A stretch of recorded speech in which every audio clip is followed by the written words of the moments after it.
Next up is This Week in Law. I'm Denise Howell. I'm here with Evan Brown. There's also Bennet Kelley from the Internet Law Center, Paul Brigner from the Internet Society, and lots to talk about, including the forthcoming graduated response system, also known as Six Strikes, that the ISPs have agreed to. We're going to talk about Google's latest FTC settlement, Wi-Fi negligence, what Facebook is storing, and lots more next on This Week in Law. Netcasts you love. From people you trust. This is TWiT. Bandwidth for This Week in Law is provided by Cachefly at CACHEFLY.com. This is TWiL, This Week in Law with Denise Howell and Evan Brown, episode 170, recorded July 13, 2012. Kodiak Bears and Beers. This episode of This Week in Law is brought to you by Squarespace.com, the fast and easy way to create a high-quality website or blog. For a free trial and 10% off your first purchase on new accounts, go to Squarespace.com and use offer code TWiL7. And they now offer free domain registration with annual plan subscriptions. Hello and welcome to This Week in Law. I'm Denise Howell and I'm here with Evan Brown. Hi, Evan. How's it going, Denise? Happy Friday. Happy Friday to you. Happy Friday the 13th. We've had a bit of video difficulty getting underway today, but knock wood, we've gotten it all out of our system. And we've got two great panelists joining us. We have Paul Brigner from the Internet Society. Hello, Paul. Hi, Denise. Thanks for having me on the show today. I'm happy to be here. It's wonderful to have you. Great to see you again. Paul and I met recently at a conference and had lots to discuss, so I wanted to haul him on the show and do it. And same with Bennet Kelley. Hello, Bennet. Hi. Thanks for having me. It's great to have you. Bennet is with the Internet Law Center in Santa Monica, so just up the road from me in Southern California. And he's a practicing lawyer and writes for Huffington Post and also a podcaster and blogger, so exactly the kind of folks we like to have on the show. And we've got some really interesting stuff to talk about today.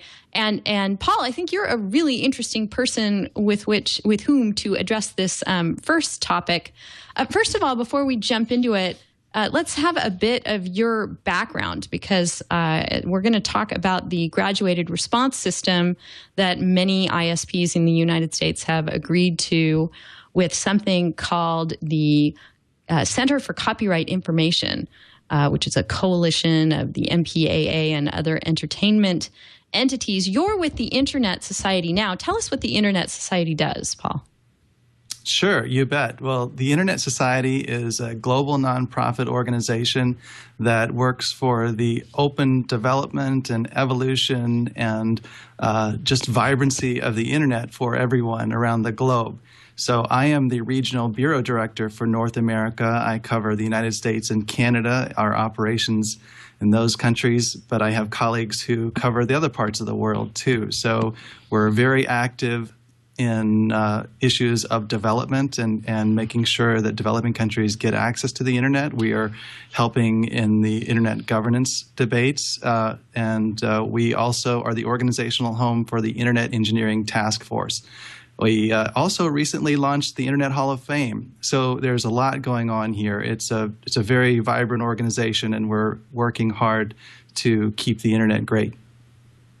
Well, it's wonderful and fascinating that you have landed there in the job that you have because your background is having worked for the MPAA and Verizon for many years, the Chief Technology and Policy Officer for the MPAA, Executive Director for Internet and Technology Policy for Verizon. So it's a good, I think, example of how things are more nuanced in these areas than I think a lot of people realize, and that you can have the jobs that you had before and then also have the job that you have now and your head not explode. Some of our listeners and viewers might think that perhaps you had some kind of confrontation with your son where he told you he knew there was still good in you and then you could move on and do the work you're doing now. Did that happen, or how exactly did this come about?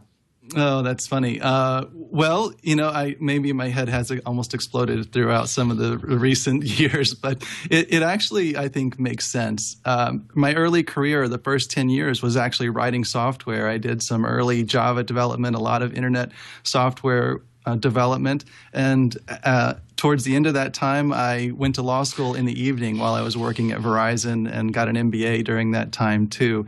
So I mixed two different careers, and at Verizon, I was able to move into tech policy. And there, Verizon was very forward-looking, bringing in a lot of stakeholders and helping them to develop their technology policy positions. So after that 10 years, I joined the MPAA for 1 year. It happened to be a very interesting time to be at the MPAA because it was right during the PIPA and SOPA debates. And I did work to bring stakeholders in and talk about that legislation. That was a challenge. I will be very honest in saying that my head almost did explode. But at the end of that year, I learned a lot of lessons, and I came to the conclusion that I could make the bigger impact for the betterment of the internet through the Internet Society. So that's why I'm here today. Got it. Well, with that background, a lot of folks have been reporting. There was a July 1st or a July sometime 2012 deadline bandied about for this graduated response program that, let's see, it's AT&T, Verizon, Comcast, Cablevision, and Time Warner Cable have all voluntarily agreed to take part in, where basically they're going to be more actively looking at people's internet activity, and they've got a whole series of, and we've called this before on the show, death by 1,000 paper cuts, notices that you'll receive depending on what they think is happening on your account, until finally, if you've gone through all their notice process, they're going to toss you off the system. And they're looking for copyright infringement, BitTorrent downloading, that kind of thing. So my first question is, there's been a lot of reporting that, yes, this is coming now, and July 1st was the deadline, and or at least sometime in July. And we had seen some reporting from Torrent Freak back in May that there was actually a delay and that there's no commitment to this July deadline, and they're going to roll it out when it's ready. Paul, do you have any idea when exactly this is coming? I do have some information on that. I, in fact, did speak with the executive director of the Center for Copyright Information not long ago.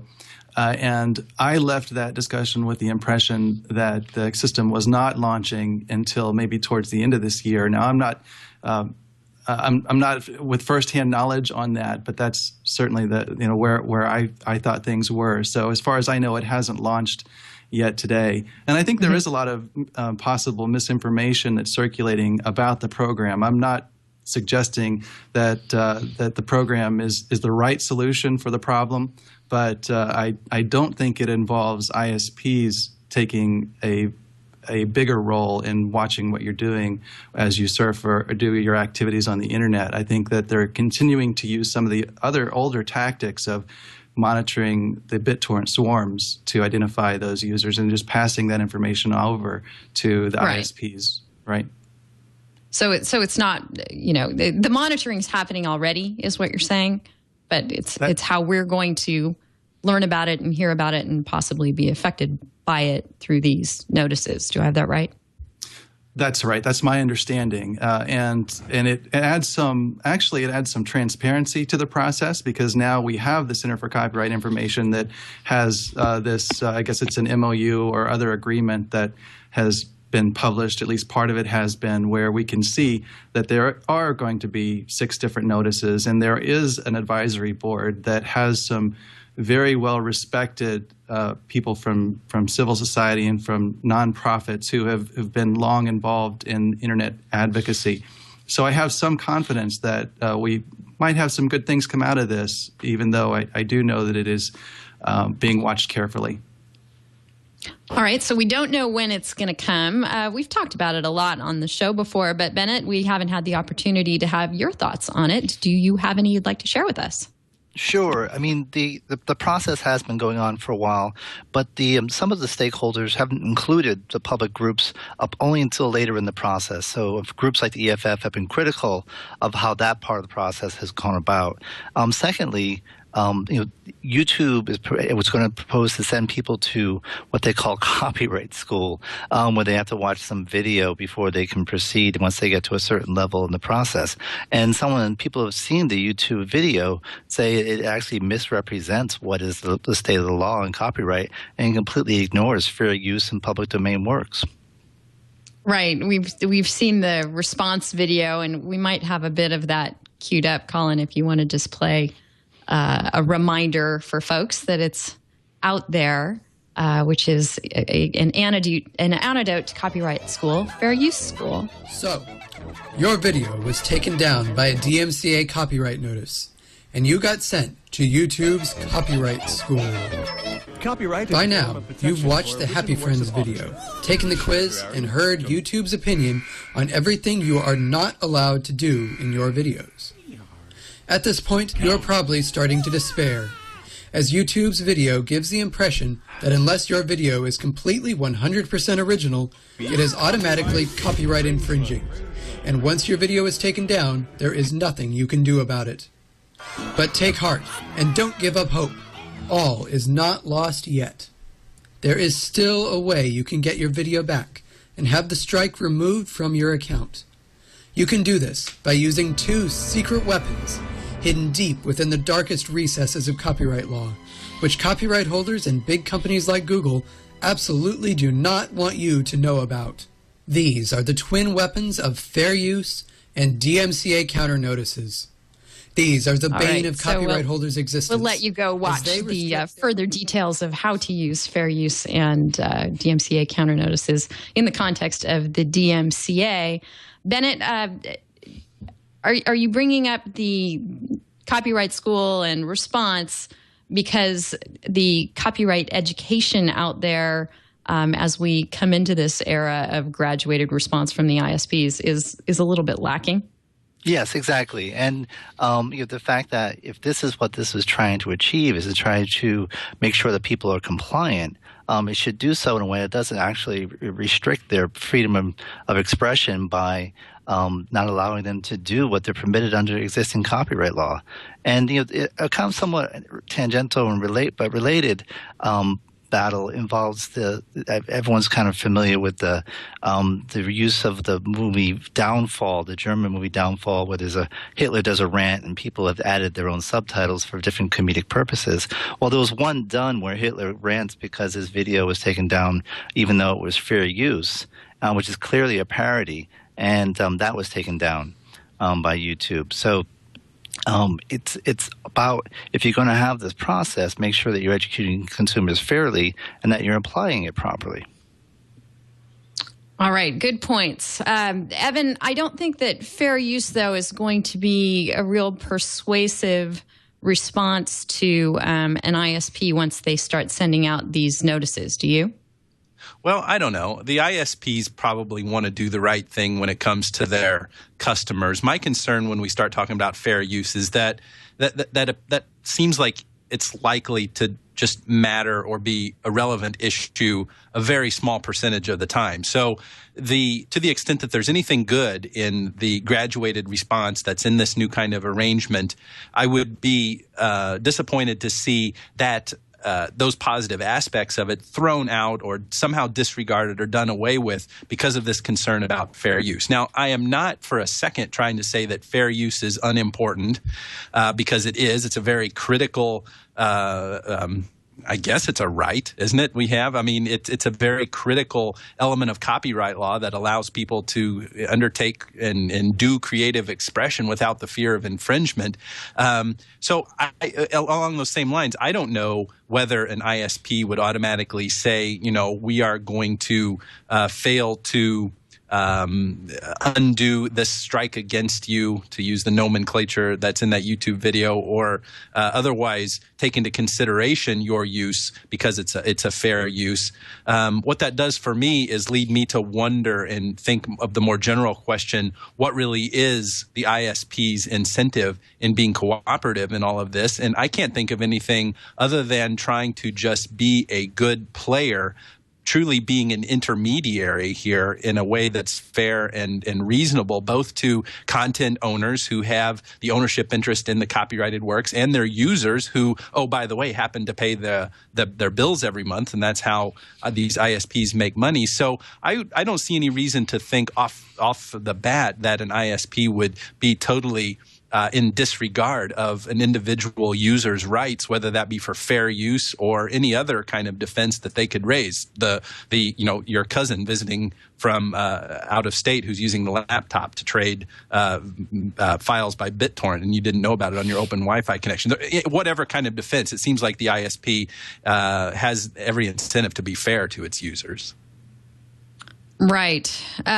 Over at Ars Technica, Nate Anderson, when this program first began being bandied about, which was about a year ago, went through the Memorandum of Understanding, the MOU that governs all this, and pulled out the 6 defenses you can assert to your ISP if you begin getting these notices, the 6 responses you can give them that they might actually look at and consider.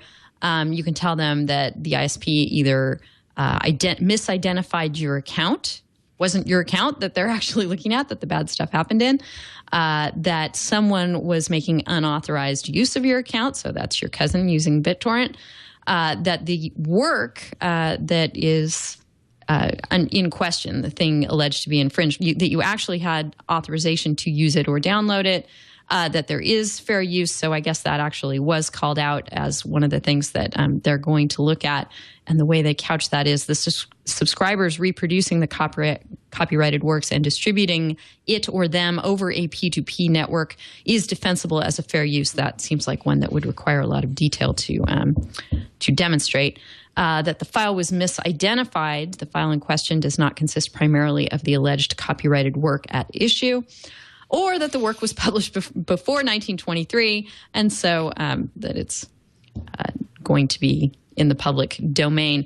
Paul, how do you think that ISPs are going to implement this in practice, picking up on Evan's theme that they don't necessarily want to alienate their customers, and yet they want to, forestall the wrath of the entertainment industry? It's a pretty fine line they have to walk here, huh? I think they are trying to be accountable while also respecting the customers. I suspect what's happened is they have insisted on a number of safeguards being put in place, and it would, I think, frankly, be one of their worst nightmares to have some fair use argument put forth successfully against this program. So what I do believe is happening is that when these BitTorrent files are identified, and when they do want to send a notice, they actually have verified that it is maybe the full length of a video or of a song, such that it would not be fair use likely. And when you send a notice there, you're probably going to have an accurate identification of someone who's moving the file without authorization. I think that. In general, they really are trying to do the right thing here, and I suspect they're going to be very careful about it. Okay. Bennet, any final thoughts before we move on? Sure. I mean, the ISPs are in a difficult position. They're the ones that have money. They're the ones that have a lot of responsibilities and duties, but they have no liability because they're immune under the Communications Decency Act. So providing a system like this allows content providers to feel that they have some sort of recourse. Because if they did it and felt thwarted, they might seek legislative change and try to limit the immunity that the ISPs have. Do you think that there's any merit or possible impact of people voting with their feet and trying to use an alternative ISP, or if that's even possible? I don't know. I haven't seen that much example of people really moving with their feet. I think there's a lot of inertia, but it remains to be seen, because where would they go? I mean, if most of the ISPs are participating, they're going to have to try to find some small ISP that may not have the bandwidth that they need, or it remains to be seen. And we're seeing also, for example, in the net neutrality context, where we now have caps being in place, and there really isn't much evidence that people are reacting adversely and going elsewhere on that. All right. Well, this is kind of related, Evan, to what we've been talking about on the last couple of shows. When someone drives by your open Wi-Fi and uses it for purposes that could get you or the person using your Wi-Fi in trouble. We have at least one judge here in a district court in Manhattan who's decided that the owner of the Wi-Fi connection cannot be found liable for negligence by failing to secure it down or otherwise, letting people onto their Wi-Fi. Do you think this is a good thing, Evan? I think it's a good thing. It was the right decision on the part of the judge. And just to give a little bit of background on this is one of the mass litigation efforts by plaintiffs who produce pornographic films. Corbin Fisher is the name of the company. They happen to produce gay porn. And what they have done is try to expand their what some I think rather fairly characterized as trollish efforts, going after people with little intention of actually litigating these copyright infringement cases, but trying to use heavy-handed tactics to extract quick settlements. And so in this particular situation with this case in New York that we're talking about here is a situation where a roommate or a guy who I guess his name was on the internet account, he didn't download or didn't trade this file with BitTorrent, but he admitted that his roommate did, who wasn't on the account. So the cause of action against the owner of the account was for negligence in failing to discharge his duty to the plaintiff in securing his Wi-Fi connection so that these works couldn't be allegedly pirated.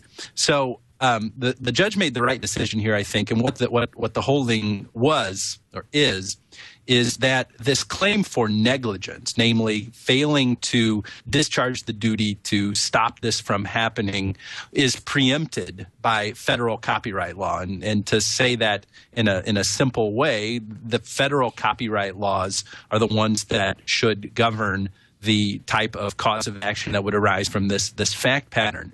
What the court held was that these kinds of facts would, if proven, support a cause of action for contributory negligence or contributory copyright infringement. There is a notion of contributory negligence as well in the law. This is something different. Contributory copyright infringement, and that would be the appropriate way of dealing with these kinds of facts. So I like the judge's decision in this because I think that, for one, it cuts off at the knees to a certain extent the heavy-handed efforts of copyright plaintiffs in situations like this who are being heavy-handed. And two, it just makes more sense to litigate this as a copyright infringement matter in terms of secondary liability rather than expanding negligence out to an absurd level whereby you have courts deciding that individual internet users who have an open Wi-Fi connection owe a duty to some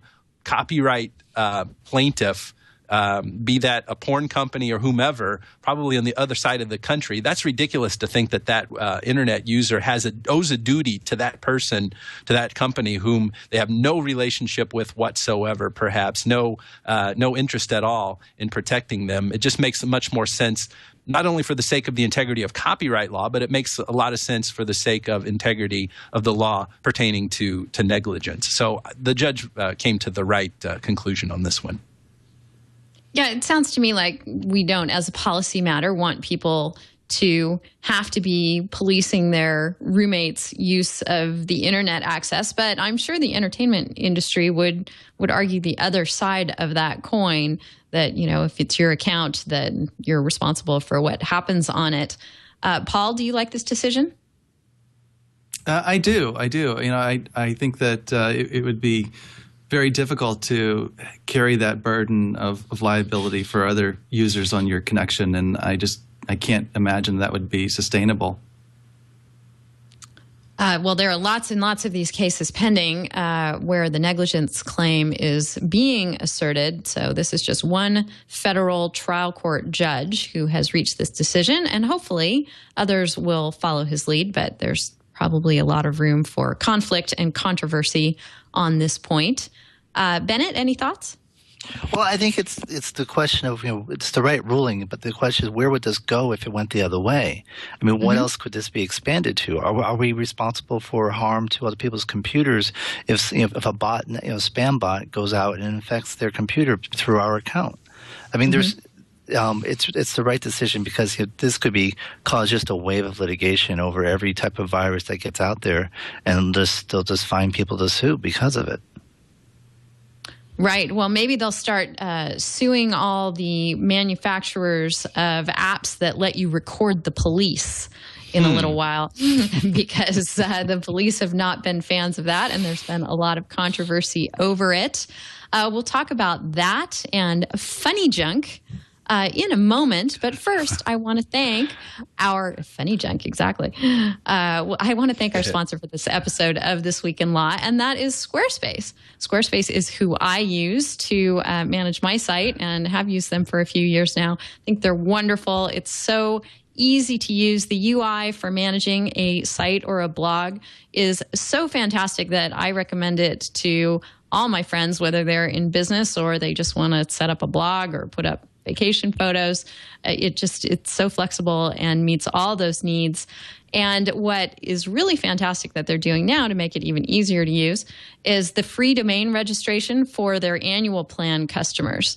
The domain selection and mapping is completely integrated in with the sign-up process. So you pick your domain right as you're setting up your site, and it's all integrated. It saves you money. Even if you decide to cancel the service, the domain is yours to keep.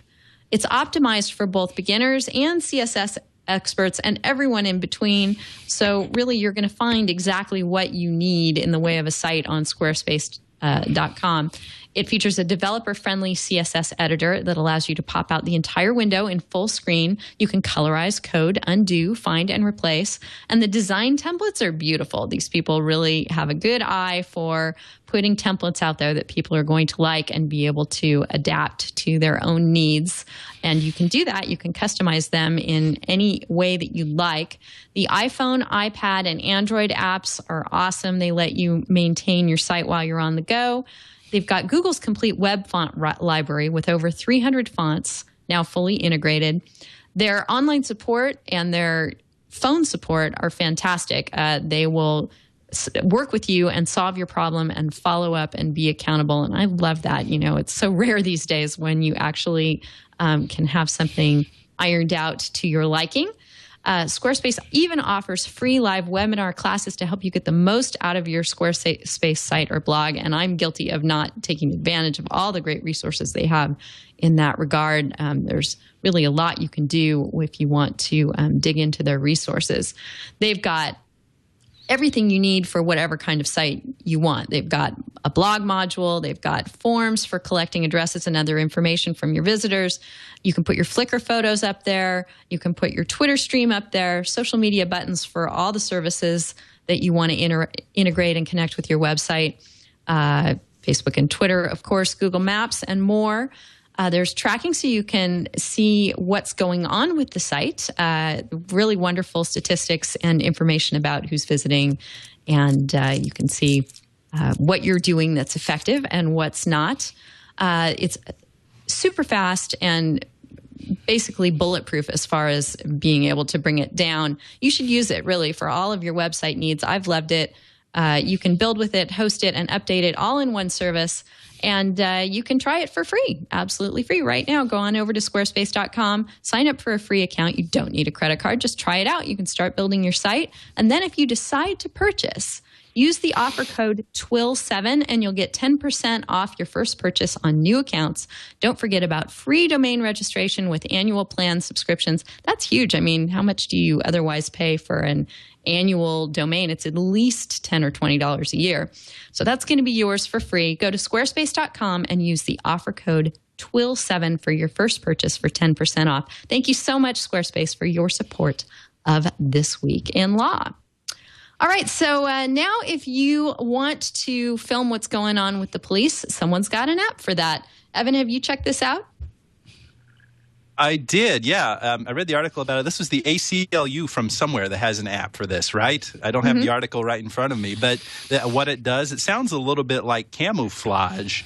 that app, I think we've talked about it on a little bit before, that's been put to some nefarious uses, being able to film others in your proximity with a mobile device without them necessarily knowing that you're filming because it doesn't show up on the screen. But I guess the added element to this one is that it sends the video for storage on a remote server, so that if the cops were to get your phone, they wouldn't be able to delete it, like has happened to some people in the past who've tried to film the cops arresting them. So really interesting tool here.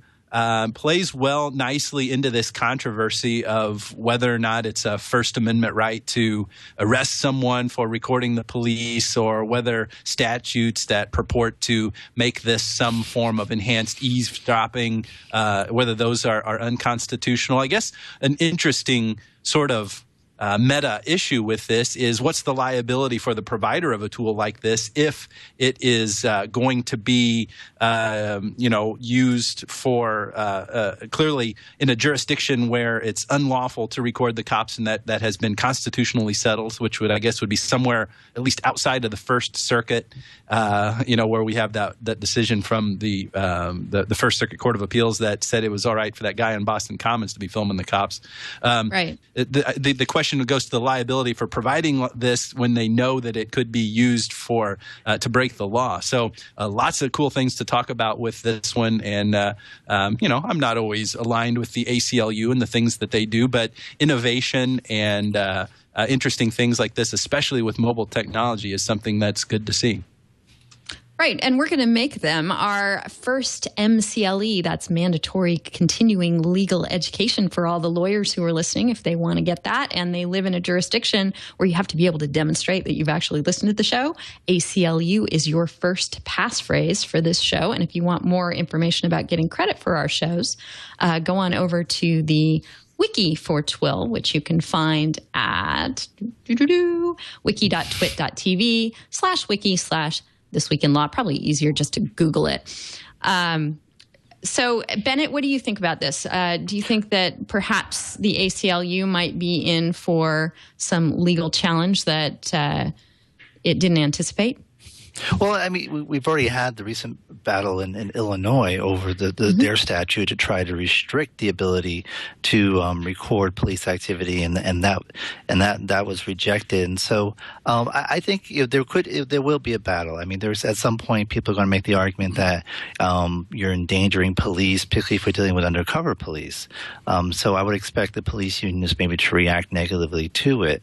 But I see it as a positive development, because we recently, in a ranking of international of countries based on freedom of the press, the United States dropped dramatically in the last 2 years, and largely due to the treatment of bloggers and others in the Occupy movement, how journalists were blocked from the crackdown. And for example, we had the incident in Berkeley or San Francisco, where the trains internet access was cut off, so that they couldn't broadcast anything happening during the arrest there. And so it's caused our standing and as a free speech nation to decline. And so I think allowing this could rectify what has been perceived internationally as a decline in our freedom of speech. Right. Paul, do you think that as more and more people are sort of working around the inability under the law to record police in some places? We've had some places come out and say this is okay. Others have said it's not. Do you think that we're getting into areas of law and policy about internet access and how and whether, as Bennet brought up, people can even jump onto the internet to be able to perform this kind of activity? I think we are definitely getting close to the topic of the freedom of expression online and human rights online. And that is another topic that I know we've got queued up for today, in that the United Nations recently adopted a resolution that does affirm that the rights they have already identified as human rights are are available online, should be available online as well. So it's an interesting tie-in there of these two topics, another one that's on the list today.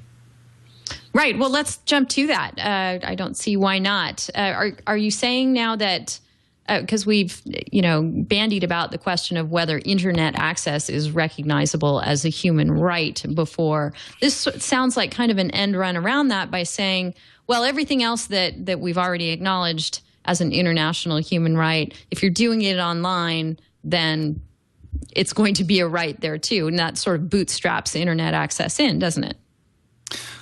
I don't know that it does bootstrap internet access in specifically. I think it might be too far to go to say that just access to the internet is a human right. I think that what this specific resolution is saying is that the freedom of expression that has already been well recognized as a human right should be just as recognized online. If you are conducting activities, if you are exercising your speech online, it should be protected as well. So I think that's really what this is hitting at, and that's what the resolution stands for. And doesn't this play right into what we were talking about earlier with the 6 strikes implementation with all that stuff? I mean, I can't believe we didn't really talk about due process and the concerns that people have with all that. Maybe one of the reasons is that this policy with the Center for Copyright Information does not ultimately involve kicking someone off the internet. But what I have always said when we're, and indulge me a little bit just to kind of go back to that 6 strikes regime, because it does tie into this quote unquote question of human rights for internet access. One of the things that I had always said when people were upset about due process and being kicked off the internet for multiple repeated serial infringements of copyright, having your ISP kick you off, was that you could somehow assert maybe a declaratory judgment action against your internet service provider or something like that, saying, hey, I have not infringed, let me on here, it's too onerous to kick me off of here. It seems like to get around the ISP's terms of service, which could probably reasonably and suitably be written to say that we the ISP can kick you off for whatever reason we want. It seems like the only way to really thwart that or get around that would be to say that I have the need for me to communicate through the internet is so important that provision in these terms of service should not be there, and the internet service provider should not be able to even throttle my access. Maybe that's how you would want to say it. All of this. The point I'm trying to make is that this important right to access the internet, whether it be a human right or whatever, plays into that calculus as well. And I like the way Bennet was talking about it, bringing in the question of this right of access. I was thinking it in terms of making sure that the video feed from the little application filming the cops was able to be transmitted to a server and not being shut down like what BART did in San Francisco a year or so ago.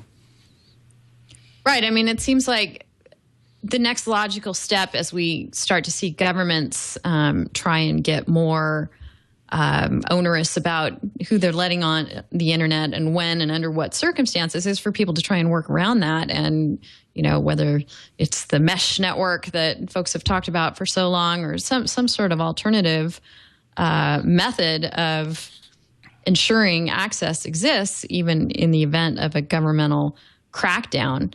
And I just don't, know whether the UN would ever be involved in such a thing. It seems like they're moving more in the opposite direction. Paul, can you tell us more about the WCIT and why we should be paying attention to that?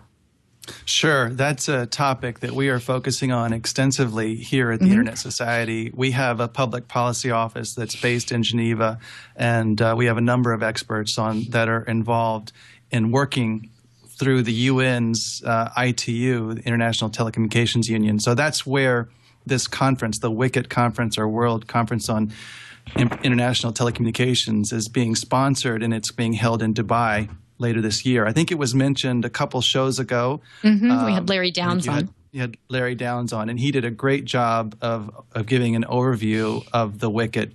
But what we're seeing there is a renegotiation of a 1988 treaty on telecommunications interconnection and standards. And there are many countries, or a number of countries, particularly, as I understand it, Russia and China and some of the Arab states are very interested in putting resolutions into this new treaty that touch upon the internet. So there's a very big concern that this could lead to international regulation of the internet through the ITU. And we certainly don't want to see that happen, or at least we don't want the multi-stakeholder nature of existing internet governance schemes taken away. So we want to protect what we have today. All right, and folks can find more information about Wicket over on the internetsociety.org page. They've got a lot of good education going on over there on the topic. But in the meantime, I want to go ahead and get into the oatmeal versus funny junk. Bennet, about the most salient thing I've found out about this, I'll let you tell us more about what went on and is going on here. But it happened right near my old hometown. It happened up in Walnut Creek, California. So it's near and dear to my heart. What happened there in court in Walnut Creek? What you had is just an unusual kerfuffle, I guess is the best word I can think of, in which the oatmeal criticized Funny Junk for using its content and using other people's content, and Funny Junk then its owner then sues the owner of the oatmeal for trademark infringement, and also. First, he sends a detailed threat, which then he responded by the oatmeal responded by publishing the letter and rebutting it online and saying that if you went ahead, I'm not going to pay you any money, but I am going to raise money and I am going to send you a photograph of me with the check for that money, giving it to a charity, along with a cartoon of your mother being defiled by a bear, a Kodiak bear to be specific. And so I don't know the significance of which bear tribe it comes from, but it could make a difference. But the Kodiak would be the worst possible bear that could be carrying that out. For listeners, I was born in New England, and the animal and the beverage sound very much alike in where we come. So I actually once had an incident where there was a bear coming to our campsite and was actually at the cooler, and I started pointing and saying "bear, bear" like I normally would, and someone said, "Get up and get it yourself." So please forgive the accent. In any event, and so this kerfuffle moves forward, and it's kind of like I think of classic comedy movies where you have the hero or the heroine just keeps stepping on it, keeps doing the exact opposite of what they should do, and sometimes you almost feel it's paining you to see this character get into yet another blunder, but it's fun to watch, and that's what this was. I mean, here I have no idea why this went forward first to a lawsuit, and then even after all the bad publicity to then continue before ultimately backing down is just astounding. I mean, here you had a bogus claim when the oatmeal tried to raise money through a third-party fundraising site. There was a claim was added saying that it was misusing fundraising laws and reported to the California Attorney General. It was it just reflected poorly on everyone involved, and it raises questions about: do we need a federal SLAPP law? Do we need a federal vexatious litigant law? And it as funny as it was, it's embarrassing for the profession, I think, to have that one of our own can actually do something that incredibly stupid. One thing that is redeeming with our profession on this is that Venkat Balasubramani, who's a friend of TWiL, having appeared here many times, did represent the oatmeal and wrote a wonderful response letter sometime last month. That's definitely worth reading. It's in addition to the oatmeal's actual response itself, Venkat's letter is definitely world class in its savvy and the ability to respond to some of the legal points in all this. But did he say schmeckle? Boy, it would be hard to beat that. I don't know. If he had, then it would nearly perfect. I did that in my blog post and show. Yes. Wondering if that were even possible, and we've just gone ahead and done it. Not that I know what it means, so someone can enlighten me later if they feel inclined. Sorry? I hope you didn't just swear really bad. I know. I don't know. If I did, sorry to offend. But this lawsuit seemed like, just good kind of comic relief for our day here. And funny junk is going to be our second MCLE passphrase. Paul, any thoughts on this? No, I really don't have any comment on this one. I think you guys have covered it quite well. Thank you. All right. So, nothing to add about that. Nothing about the bear. No. No. At least the polar bears will snuggle with you afterwards because they got to keep warm.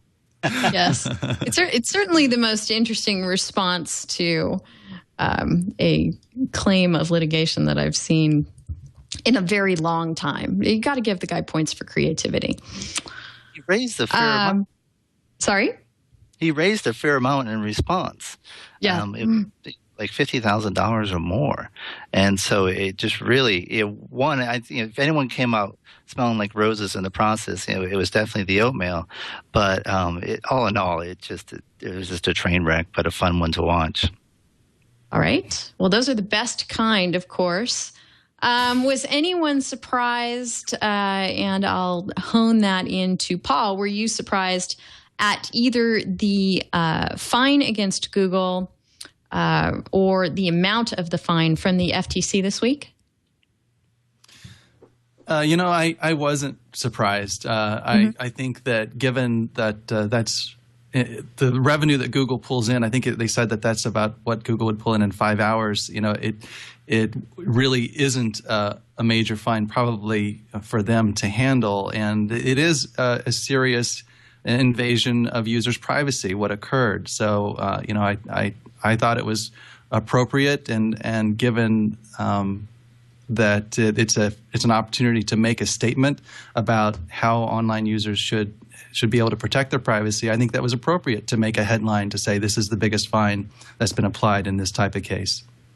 Right. But at least they've jumped from the thousands of dollars to the millions of dollars in fines. This one was $22.5 million. And it had to do with a hole or an issue in Safari that Google exploited to allow cookies to be installed via advertising on popular websites, even if the browser's preferences had been set to reject them. So it's not too surprising that Google got slapped for this. It seems like the kind of thing that, I don't know, Evan. I mean, it's hard to sit on the sidelines and guess whether this was just a mistake or something more nefarious, but it smacks me as just kind of something that they probably didn't pay enough attention to. Do you agree, or do you think I don't know. There could have been a little bit of both here. I mean, where there's smoke, there's fire. With the Wi-Fi, the Street View Wi-Fi situation, and them at least at first saying, "Oh, we didn't intend to gather all this information," you can kind of let it slide a little bit. And that story transformed a little bit more to indicate that Google actually did know that it was collecting some of this information. There are obvious parallels to this situation where Google is collecting more information than what certainly its users thought the user was disclosing, doing it in a way that they're saying, well, we didn't really intend to do this and whatever. You gotta sit back and recognize that these are extremely complicated technological things going on. But at the same time, this would not be happening if Google was not incented.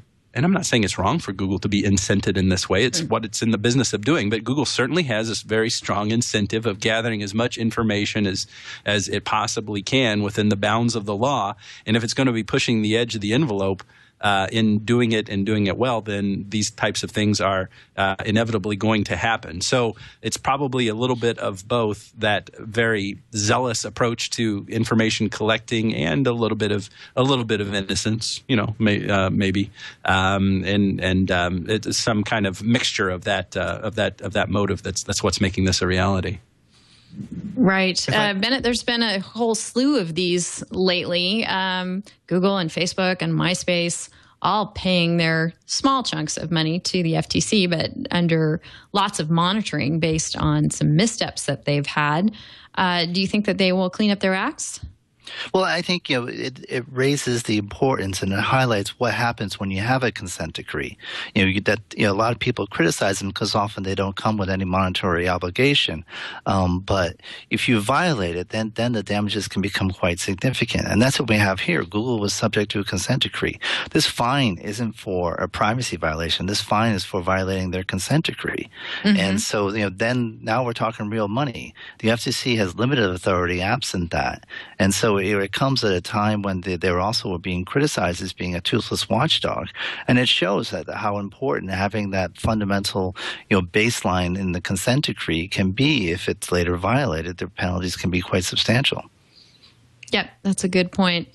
One of the things Google does that is sort of on the other end of this spectrum is its data liberation front and Google Takeout that lets you download your data either for your own personal storage or to move to other services. And it's really been an industry leader and a good example on this front.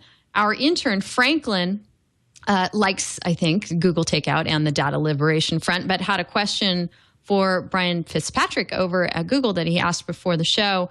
He was wondering why it's not possible when you're using the data liberation front or Google Takeout to have a one button delete all my data from Google kind of experience. And Brian Fitzpatrick did give us an answer. He said export and deletion are separate actions on purpose. Many of our users want to export their data to have a backup copy of it or to try out another service. Tying export to deletion would not be good for that very reason. We think that deletion is still an important part of user control, but that's handled through other teams. We're just in charge of making sure that you can move your data in and out of Google. So I'm not sure who those other teams are or what the experience is like if you do indeed, take it upon yourself to actually delete your Google footprint and all the data that you have left with them. I have the feeling that maybe that could be a little more complicated and more of a headache than folks would like. Paul, any thoughts on this? Well, first, I can't imagine deleting my Google footprint because I use it extensively. That would be pretty tough, I'm afraid. Yeah. But, I think Google does deserve a lot of credit for what they've done with the data liberation front. They really did, I think, lead the industry there. And, I did want to mention on the earlier topic that I think it's very possible that there was not a nefarious motivation behind what Google is doing with tracking the users with that cookie. I think that, as I understand it, they were trying to implement, the developer was probably trying to implement the OnePlus button for Google Plus, and that is, I think, putting my developer hat on, that's a very likely explanation for how that slipped in. But with the fine, I mean, they'll take more notice of that going forward. But on this topic,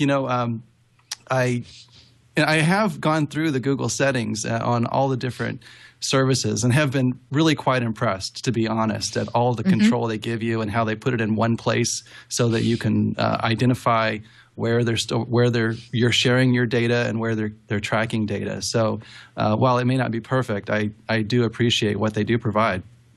Yeah, what is it called? The privacy dashboard, or just the dashboard that really gives you an overview of what you have where? Because they do integrate all that information. Bennet, any thoughts? Well, I thought optics matter, and I think if you're trying to enable consumers to feel they have control of their data, I think it's a good thing. I think I agree with Paul. I think they should be applauded for the effort. Obviously, maybe they haven't made it easy to go the full way on deletion, but I trust that they what they said, and they have a process there. In terms of the uniforms, it's kind of 80s Ghostbuster-ish, so I think they might want to do a little better on that. Well, Beatmaster and IRC points out liberating data with one hand and circumventing privacy settings from Safari with the other. There's a lot going on at the Goog. There's a reason why the government is interested in what they're doing. listen to what I say, not what I do. Exactly. And they can get a lot of mileage from this data liberation because, I think Paul, his statement is illustrative of most people's attitudes on this. Like, oh my gosh, I really could not feasibly take my stuff. I could never leave Google and still, exist on the web. So they know that very few people are actually going to do this. But boy, can they get a lot of mileage out of saying, look what great people, what citizens of the web that we are by allowing this functionality to do that. So there's always something in it for them from a PR angle. That's for sure. Right. Well, you've left Facebook and stayed well clear of Google+, but has it ever occurred to you to leave Google? No. And, part of it is that it would be difficult to do. It's extremely convenient. I'm an Android user. I prefer that over the iOS environment. So, it would just be hard to do. I try to be conscientious about what information may be there about me. But boy, there's a lot of stuff that could be extracted from, my Gmail interactions and web searches and all that stuff. So I do the little things that I can, like log out when I do, web searches, if I can remember to. But yeah, I don't think that I could, and Google knows that, and kind of has us all over the barrel to a certain extent. Yeah. Well, it sounds like over in Texas, a court reached the right balance in trying to decide who was most injured and who had the responsibility when a non-friend commented on someone's Facebook wall. I'm sorry. So let me start over. I'm butchering the scenario here. You're using Facebook. You're looking at one of your friend's walls, and someone who's not your friend has left a comment there that you can see. That's what this lawsuit was about, right, Evan? Yeah, it depends on who you are. You being the defendant. You being the person reading. Yeah, you ending up as the one who got sued in this case and winning. What it was a guy got fired. He was an EMT. He was upset about the way patients are sometimes belligerent. So he went onto his coworker's Facebook account and saw that she left a comment that comported with his notions of all this, like, oh, these patients are so belligerent. Wouldn't it be nice if the fire department actually helped us up? And then the guy added a comment to her status update saying, yeah, what these patients really need is a boot to the head, and wouldn't it be nice if the cops helped us out and all that stuff. His employer saw that, terminated him. This was, probably not concerted action that would be protected under the National Labor Relations Board regulations and all that stuff, or the labor laws. So, but he sued for the terminated employee who had left this comment on the status update, sued for, among other things, invasion of privacy, more particularly an intrusion upon seclusion. Now, I think this is really a pretty easy case, and the judge clearly made the right decision by tossing that out, even though the plaintiff had introduced evidence that he didn't understand the Facebook settings. He had no idea who could see, his coworkers' wall, and he certainly didn't know how his employer was able to see it. I mean, I think in 2012, mid-2012, we are all pretty much aware that there really is no such thing as privacy when it comes to your Facebook stuff that you're sharing with other people. But what I do think here is echoing in the background in much the same way that radiation from the Big Bang is still, going through us all here, is this idea of expectation that information you put on Facebook will be perceived and interpreted in its appropriate context. If the plaintiff was doing anything other than grasping at straws, trying to sue over something here, it was probably the echoes of that idea of like, wait, I'm on Facebook, I'm logged in. Isn't the stuff that I'm sharing supposed to really be private here? The court just in a very, like I say, it's a very easy decision for the court to come to based on the state of the law right now. But the more interesting and illuminating part of this is that sensibility that still seems to remain, even though the law won't recognize it, that our communications ought to be private, even when they really aren't in the sense of privacy in the legal context. Right, and I agree with you that it's the proper decision here, and the court rightly put the onus on the person who had that unreasonable expectation of privacy, of knowing what the privacy settings were. But then we're back to the question of, God, can real humans actually understand all that and be able to manipulate it in a way that makes sense for them? And to have a court say, it's your responsibility to understand all that legalese, it gives me a moment of pause. I don't wish that this decision had come out another way, but I wish that we were not in the situation of having people be responsible for, understanding a legal document that's longer than what they signed when they bought their home. Bennet, any ideas? Sure. I think, Facebook, there's some certain obvious things. I mean, Facebook, there are different ways to communicate. You can communicate directly by a message, a direct message that doesn't go on anyone's wall. And anyone who's been on Facebook, no doubtly, has done that. And that's easy to do. And putting something on a wall is clearly much more public. And I think there's really no expectation of privacy in the wall. And so I think this is one of the lawsuits where it's a shame that they weren't counseled out of it, because the user clearly should have known, and just trying to I think file a lawsuit to see what they could get out of it. I just don't think this just raises to that level. Yep. Yeah, and it's interesting that if they had a real complaint about the way their privacy settings were functioning, they didn't target Facebook, or did they, Evan? I don't think so. I mean, the plaintiff's lawyer, I have no idea. I'm totally making this up, but I have a feeling that the plaintiff's lawyer was just doing the it's what I do. It's what I do best on the show. Yes. Everybody knows that, right? We're all good. Right?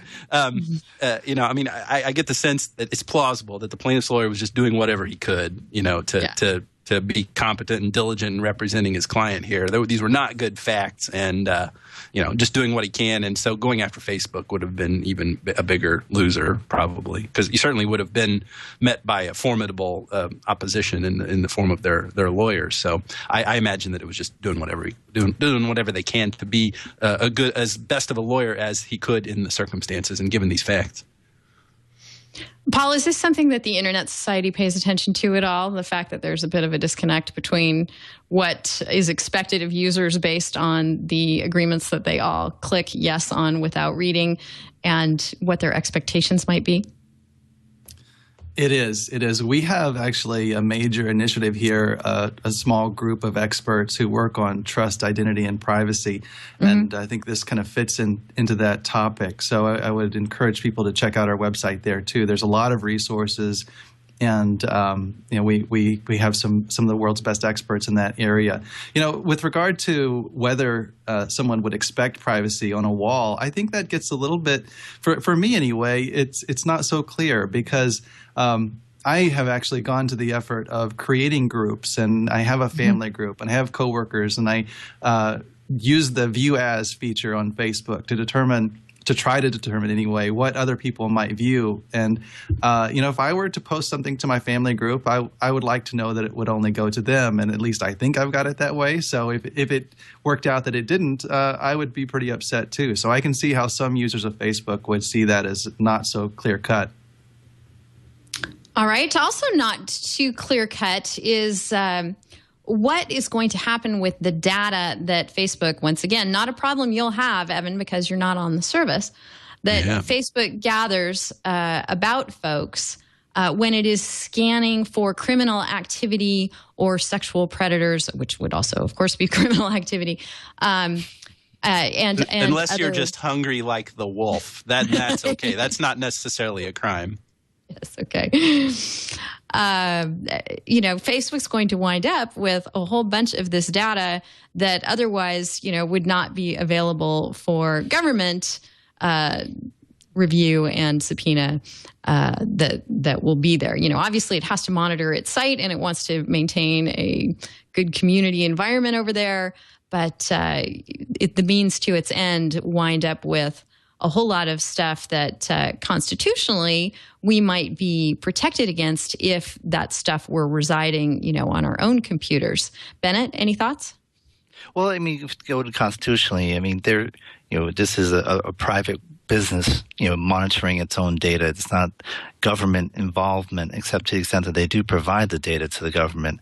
I think, clearly there's concerns about trying to make the internet safe for children, to try to address sexual predators out there. And sometimes it has been used as an excuse to give expansive powers, such as some of the pending legislation in Congress now. But to the extent that they can do so and only limit to that data, and that's all that is provided, I think that should be okay. It's when it gets to be more than that, or it allows law enforcement to start monitoring it directly, then it's a different issue. Yeah, Paul, it's a situation I just don't see any solution to, right? They have to monitor for this sort of thing, and therefore the data exists. I agree. It always gets down to looking at the specifics of the program. Here, as I understand it, it's an automated program that does a lot of scanning to first determine what might be suspicious before the text is actually reviewed by anyone at Facebook. So, at first blush, that seems reasonable to me, but I haven't looked at it in great detail. Right. It's the false positives you have to be concerned with in that kind of scenario. And who knows how they will be handled. Evan, anything on this before we move on to our resource and tip? Just real quickly, I mean, I guess why not? Why should platforms not be trying to do everything they can to prevent bad crimes from happening? But there's obviously privacy implications with all this. But it seems like we might anybody who's going to criticize this should check themselves to make sure that they didn't have too much of an inflated view of what their privacy rights were to begin with, and what their reasonable expectation of privacy was vis-a-vis the providers of service to them. I know we were going to be talking a lot about the graduated response, but I didn't even know I was going to be this obsessed about it. It goes back to that there was a kind of a fear-mongering piece on CNN by Rushkoff, I think was his name, Douglas Rushkoff.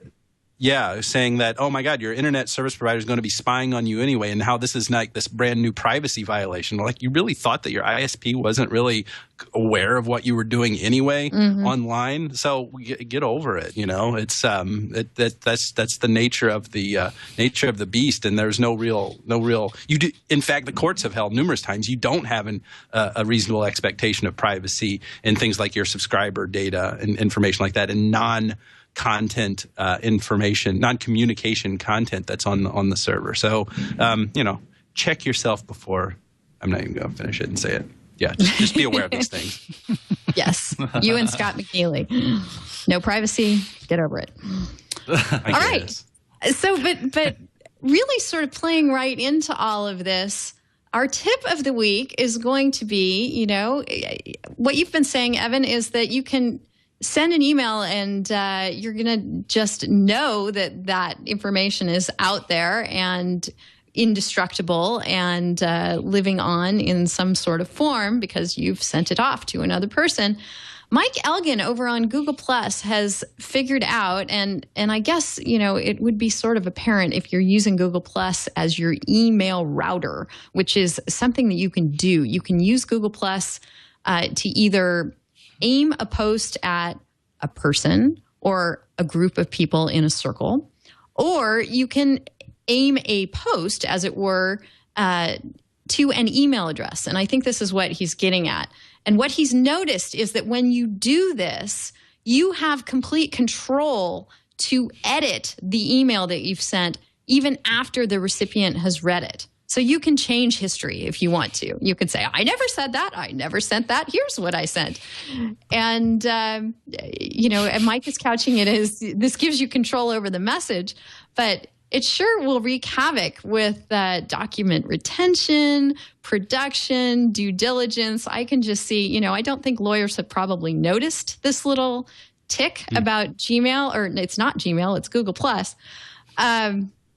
But they need to be paying attention to it because, as Mike rightly points out, once you have sent it, what the recipient gets is a certain amount of text in the subject matter, but then they have to click through to see the actual text that was sent, and that can be edited at will. So I think this is a really interesting little wrinkle. Probably not too many people. I'd say a small percentage of people using even G+ are using it for its email sending ability, but it certainly would be something to bear in mind in a litigation / document production kind of context.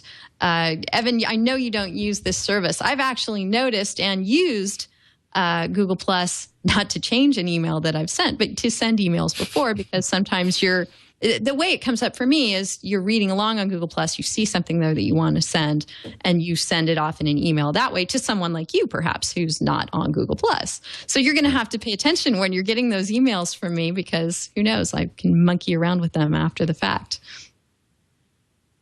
I remember some things with Google Wave that were kind of fun about that as well. But this is either Orwellian or Stalin-esque or something like that. You know, it's certainly kind of a utopian dream to be able to change the content of a message after it's been purportedly sent. And, I don't know if this is a harbinger of things to come as communication platforms. Can you guys hear the thunder in the background, by the way? I don't know if it's coming through the mic. There's like this huge storm in downtown Chicago right now.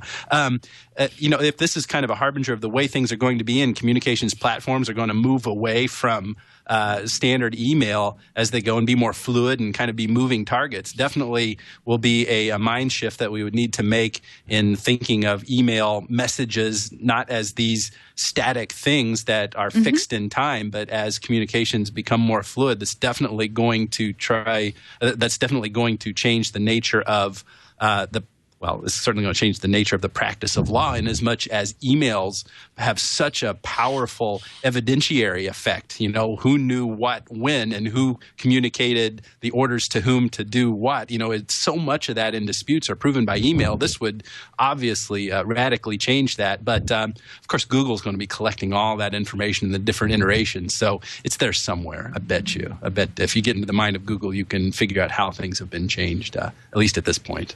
Right, I guess. You'd have to, once again, Google is the repository of all information, and they would have to be getting the third-party subpoena to, okay, we need to see all the iterations and drafts of this, or the edits. But you'd have to be a pretty darn savvy lawyer to know to go after that. Mike points out that there's something called burn note that's basically the Mission Impossible kind of email, right? It self-destructs after a certain amount of time. But that you have to, in order to use burn note, you have to know that you want that email to self-destruct. If you're using the Gmail system, you can decide after the fact and after it's been read. So I guess the tip is twofold. If you have a need to alter your email, G+ is there for you. And if you're a lawyer, goodness knows you should pay attention to this if anyone on your side of the table or the other is doing communications relevant to a dispute or a transaction using Google+. Paul, any thoughts about this before we go on to our resource? It makes me want to check it out a little bit more. I have to wonder if this was as a design feature or if it was just an accident. So I wonder if it will be fixed. But Google Plus is definitely an interesting platform. I use the Hangout feature quite often there, and it's impressive. There's a lot there to look at. Yeah, who knows if this is a bug or a feature, the way that it functions right now. Bennet? Well, I think it's interesting, the whole concept, and the people who really are going to benefit from this are the consultants that, the e-discovery people. But for a long time, we've been able to edit email messages that we receive. So when we reply, when you type your message, you can also change the message that you're replying to. And I recall when email was first started at some of the law firms I was at, that we would just have fun and change the message to something completely off color and then say, "How dare you say that?" And just to see if they were noticing. And so it's been around to a certain extent, but this is a unique iteration of it. All right. Well, for all of you folks who are not happy about the way that intellectual property has been working these days and have concerns about things that we've seen like SOPA and PIPA and CISPA and ACTA, we have some good news for you. The Intellectual Property Enforcement Coordinator for the United States, Victoria Espinel, posted at the beginning of this month that the White House wants to hear from you. And they have a process for gathering public input, and they're doing this via a Federal Register notice where they formally want the public to give them their ideas. So if you have some good ideas for intellectual property legislation and policy reform, go check out the other things that have been submitted and maybe submit your own. So that is our resource of the week, courtesy of the White House blog. And I'd also make our resource of the week the internetsociety.org site in general. You guys are doing some great work over there, Paul, and I know that there is lots of information of interest to folks who watch and listen to our show. So check out those two things. Oh, you're welcome. Thank you for all the great work that you do there and for coming on the show. I'm so glad we could get you on. Great. It's really been a great pleasure. All right. So is there anything on the horizon that our viewers and listeners should keep an eye out for that you want to just mention before we go ahead and close the show? Well, I would just note that the WICIT process is just really one of the upcoming international events that we need to keep our eyes on with regard to internet governance. There's a whole series of future conferences that I think maybe the listeners would be interested in. There is World Telecommunications Standardization Assembly coming up this year. There is a conference next year, the World Telecommunications Policy Forum.